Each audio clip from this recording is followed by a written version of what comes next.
Cara maestra, gentili professori tutti, e soprattutto egregio preside, mi dispiace. Sì, lo so, non è un bel modo per iniziare l'anno. Partire con delle scuse non è il massimo, me ne rendo conto, ma dietro si nasconde la verità. Voglio dire la verità, voglio cominciare dalla verità. E questo non è invece un meraviglioso modo per iniziare? I miei hanno terminato di comprare i libri di testo. Sono tanti e la spesa è stata ingente. Mi dispiace. Sì, lo so, non è un bel modo per ripetersi in così poche righe. Non è il massimo, ne sono consapevole, ma voglio dirla tutta, come si suol dire. E questo non è un bel modo per riempire il foglio. Insieme ai libri, i miei genitori mi hanno comprato anche lo zaino. Un voluminoso e vorace zaino. L'ho riempito con cura con tutto l'occorrente, così per fare una prova, per non arrivare al primo giorno impreparato. Diario, astuccio con penne, matite e pennarelli, quaderni a righe e a quadretti e il solito bagaglio, insomma. E infine loro, i libri. Mi dispiace. Sì, capisco, non è un bel modo perseverare nelle stesse parole, laddove non promettano alcunché di buono. Non è indubbiamente il massimo. Se fossero state, che so, che emozione, o non vedo l'ora, magari esaltate da un aitante punto esclamativo, sarebbe stato diverso. Tuttavia, è la verità che mi costringe a ripetermi, e non è una giusta ragione per farlo. Dicevo, e poi ci sono loro, i libri. Ma non solo quelli da voi richiesti. Mi sono permesso di aggiungerne altre materie, che magari potreste considerare tra una parentesi e l'altra del santo programma. Ne butto lì alcune. Giocosità democratica, dove si gioca tutti assieme, anche le maestre, i bidelli e le cuoche della mensa. Della serie, adesso facciamo un gioco, non fate o vi faccio fare un gioco. Quindi ecco a voi sottrazione della paura, o anche addizione della curiosità. L'una vale l'altra, dove impareremo anche stavolta tutti a guardare il prossimo come un universo da esplorare e non come un alieno da identificare. A seguire, diritto all'anarchia, ovvero la possibilità, anzi la più che mai gradita eventualità, che si vada fuori tema in qualsiasi istante, dimenticando anche solo per poco che siamo chiusi dentro quattro mura al presunto riparo dal mondo di fuori, e rammentando che siamo in quello stesso mondo, sempre, tutti. Mi dispiace. Lo so bene tutto, anche che il famoso detto è non c'è due senza tre, mica quattro. Non di meno il quarto mi dispiace, è il più importante di tutti. Il problema è che una volta riempito lo zaino è stato difficile da chiudere, eppure ce l'ho fatta. Tuttavia ha un peso inaccettabile, anche per un bambino forte di speranza e immaginazione come il sottoscritto. Potrei togliere qualche libro, ma non chiedetemi di decidere. Non credo che sareste d'accordo con la scelta. Così non rimane che la verità. Mi dispiace, vi dico per la quinta e ultima volta, il primo giorno di scuola il pesante zaino non verrà. Ma io sì. Spero tanto che ciò vi basterà, che sia quel che davvero conti per voi e che non vi spiacerà.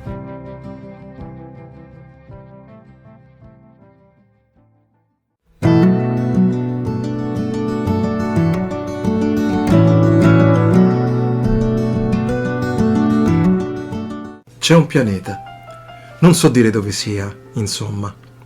E se lo sapessi spiegare, non sono certo che lo scriverei qui, ora.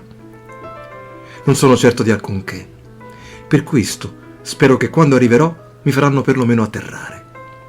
Oh, perdonate, insomma, non mi sono ancora presentato. Di me dicono poche cose.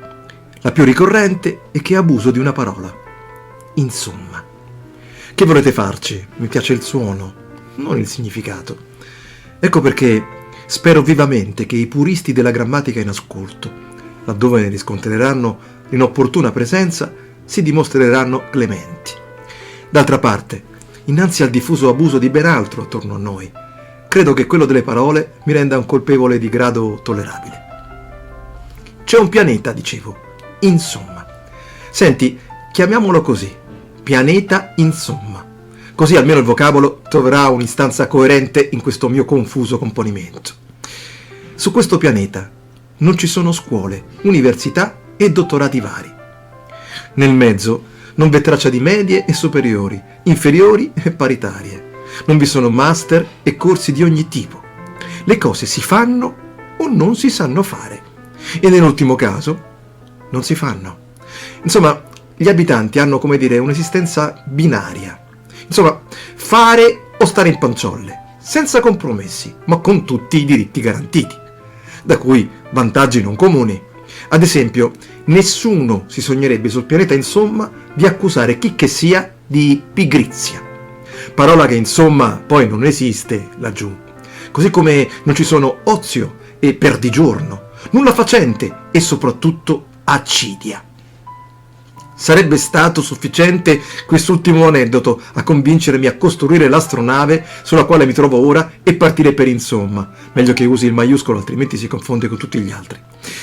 Confesso che ho sempre avuto paura dell'accidia, se non altro fino al momento in cui ne ho scoperto il vero significato. Tra tutti i noti vizi è sempre quello che ho temuto di più. Sarà insomma perché presto maggiore attenzione alla musica delle lettere piuttosto che al reale peso che hanno nella nostra vita. Tornando alla vita su insomma, il pianeta che proprio adesso ho avvistato attraverso l'oblò, non crediate che in assenza di un'istruzione ben regolata, gli abitanti si comportino come una massa di barbari incolti, aridi di mente e passioni alte. Tutt'altro. Di coloro che, insomma, se ne stiano per niente affaccendati, non posso dir molto, ma per gli altri il talento parla per loro. Gli insommiani fanno perché sono bravi, ovvero fanno solo ciò in cui sono bravi. E non per vanità o altri fini, perché non esiste il pubblico pagante o meno, fan adoranti o critici spietati.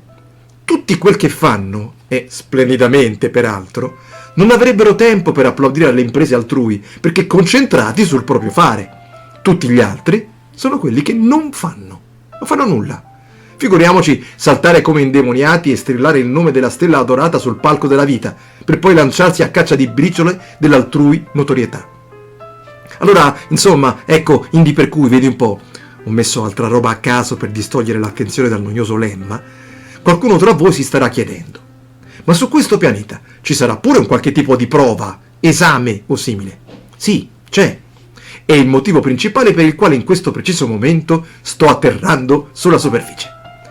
C'è un pianeta, insomma, e questo è il nome, dove per poter avere il privilegio di fare, per poi smettere e far di nuovo, bisogna dimostrare di saper riconoscere l'altro laddove lo si incontri per la prima volta, senza sapere qualsiasi cosa del nome o di dove provenga, delle origini dell'abito, come dell'ennesimo trascurabile indizio, del modo e del perché.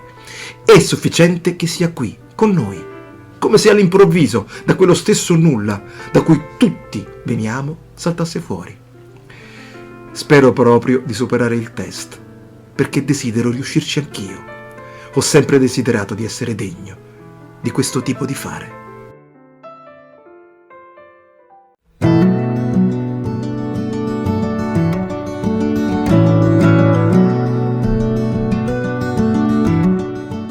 Come si sente? Chiese lo specialista. Arrabbiato, rispose lui. Beh, si calmi. Andare da un dottore della mente è cosa normale al giorno d'oggi, mi creda. Per tanti, molto di più di ciò che pensa. La normalità è il contrario. No, dottore, si sbaglia, ed è proprio questo il mio problema. Mi spieghi allora? Ecco, vede, io non sono arrabbiato perché mi trovo qui, ora. Piuttosto sono irritato per la signora Alta. Chi? Quando sono arrivato prima, con l'auto avevo trovato parcheggio proprio qui sotto, esattamente di fronte al portone. Ma una macchina mi ha rubato il posto. E lei cosa ha fatto? Sono sceso dall'auto e lo stesso ha fatto la signora Alta che mi ha fatto lo sgarbo. Ho capito. È ancora scosso per la lite con la tipa. No, non è così, io non ho avuto alcuna lite con lei. Le ho sorriso e non ho potuto fare altro. Perché?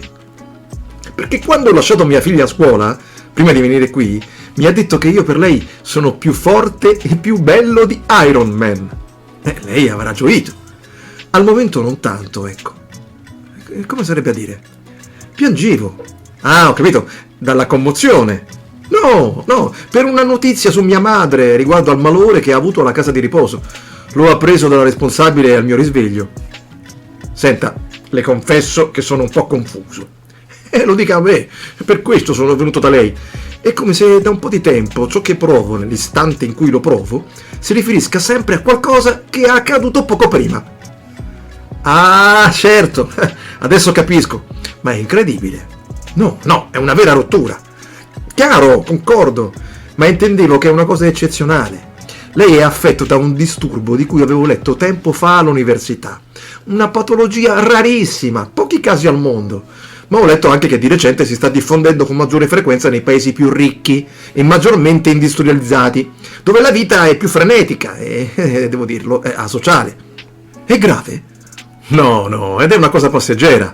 Lei è stato colto dalla sindrome dell'emozione ritardata. In pratica lei sente dopo ciò che avrebbe dovuto sentire prima. È una semplice sfasatura della diretta emozionale. Lei reagisce alle cose in differita, in breve. Ah, e non sapevo che esistesse una roba del genere. Mi rendo conto. E come si cura?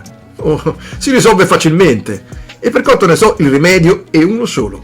Mi dica. Primo, quando sta con qualcuno, metta via il cellulare e se può, lo spenga.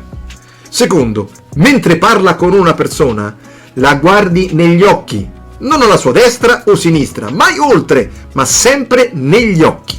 Terzo, last but not least, laddove sia lei a parlare, la ascolti attentamente, ciò che dice e soprattutto quello che sta provando a sua volta. E mi assicura che funzionerà? Beh, è la sola via per non perdersi la diretta della vita del prossimo. E di conseguenza, della propria.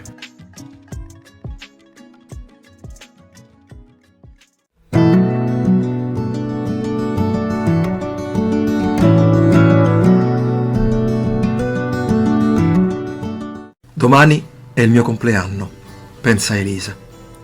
Ma la mia festa è oggi. Perché oggi sono bella. Perché oggi vorrei esserlo. Domani non so. Brandelli di un pensiero più o meno coerente, rattoppati alla bisogna per esigenze editoriali. Sempre se qualcuno mostrerà mai la benevolenza nel valutare questo mio scritto. Ah, io scrivo e non pubblico. Sia dal punto di vista librario che in materia di ascolto, ecco. Nel senso che quella roba con cui insisto ad appesantire la memoria del computer non ha mai trovato casa in una pagina che non fosse digitale e in uno sguardo che non fosse il mio. Sì, lo so, ci sono gli ebook, ma non l'ho mai preso in considerazione davvero. Senza offesa, ma scrivere per me è magia. E magia vuol dire trasformazione. Una cosa che ne diviene un'altra totalmente differente. Il volume telematico non è abbastanza inverosimile per il sottoscritto. Troppo logico. Ho bisogno che le parole fuggano dalla cella che le imprigiona come un anonimo bruco che diventa farfalla. O meglio, come un adolescente dall'anima perplessa che dopo essere rimasta chiusa in casa per più di 2 anni a maltrattare per prima quella medesima anima, decida di evadere da se stessa alla vigilia del suo 18° genetriaco. Lo giuro, quella mattina non stavo chattando e neanche facendo finta di farlo per evitare gli occhi della folla sul metro.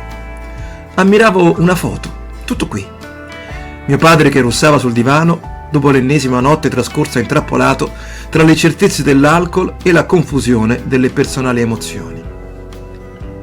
Riposa, gli ho augurato prima di uscire per andare a scuola. Per una volta, riposa e svegliati sul serio da quel maledetto incubo. Tuttavia, così va la narrazione che scivola sulla superficie del mare. Tutto sembra uguale ed è difficile distinguere un'onda dall'altra. Come una selva di teste chinate sul prezioso cellulare. Ecco come deve essere apparso il mondo ritrovato alla ragazzina che è salita alla fermata, non ricordo quale, ma rammento lei. Oh, se la rammento. 2 anni addietro era nella fila accanto alla mia, lei all'ultimo banco, io al penultimo. La prima volta che ci siamo davvero guardati e sorrisi.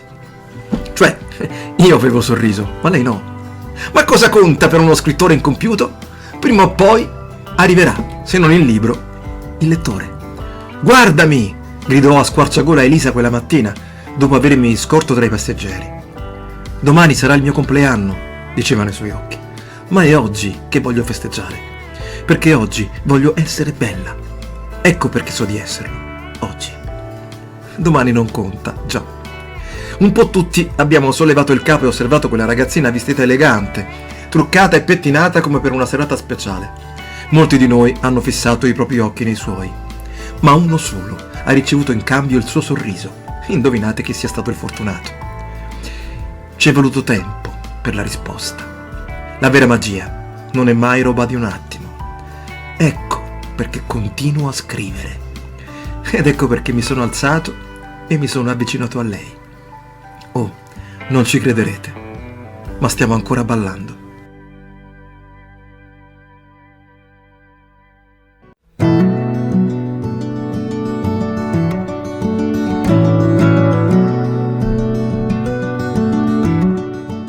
E che non bastano. Niente di personale, pensa Daniela, ma non dice. Magari potesse. Perché il problema è più complesso. Non di meno, sarebbe meraviglioso se gli occhi e le mani, le vite perfette e anche quelle meno, che ruotano intorno a te, capissero che non è sufficiente tirar fuori carinerie e dolcezze di prima qualità per sciogliere quel ghiaccio. Colei che vive prigioniera di se stessa e vittima di malefici di fattura sopraffina. Laddove si tratti di un adolescente, chiama pure Harry Potter, Mago Merlino e perfino Iron Man. Chiama chi vuoi. E che non bastano le bacchette magiche e i superpoteri. Questo lo sa bene la ragazzina di appena 15 anni, ma non riesce a dirlo. Magari ne fosse capace. Perché il problema è più semplice. Il sentiero che divide l'anima imprigionata dalla luce che potrebbe liberarla è entrambi. Ruvido come la mano di nonna quando la accarezza e levigato come il pavimento del bagno quando esce dalla doccia a piedi scalzi. Un giorno stantio come molti, troppi, ecco che a distinguersi tra i salvatori per amore o semplice dovere spicca l'inaspettato. Una lavatrice, per giunta in funzione. Daniela è sola in casa, ammutolita come da anni, e lei è lì, in preda al misterioso e affascinante vortice.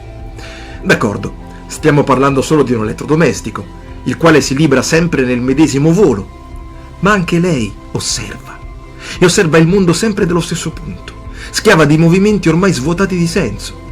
Ciò malgrado, questo non vuol dire che non sia più in grado di fare regali. Daniela arresta il lavaggio e da qui in poi la narrazione diventa inverosimile, lo ammetto. La ragazzina immagina che quell'oggetto meccanico si faccia magico e si vede salire a bordo di una sorta di nave spaziale. Quindi la nuova amica ricomincia a girare su se stessa, di moto proprio, la tanto sottovalutata rotazione sul proprio asse. Il dono del giorno e della notte, a fronte di una fin troppo celebrata rivoluzione stagionale. Guarda, sembra suggerire la lavatrice. Guarda come inconsapevolmente il mondo muta ogni secondo. Anche da qui puoi vederlo, perfino io posso. Fai un passo, tu che ne sei capace, un altro ancora, e forse scoprirai che per quante voci ed esistenze apparentemente più ricche della tua volteggeranno intorno. Nulla è più potente di una giovane vita che abbia imparato a danzare su se stessa.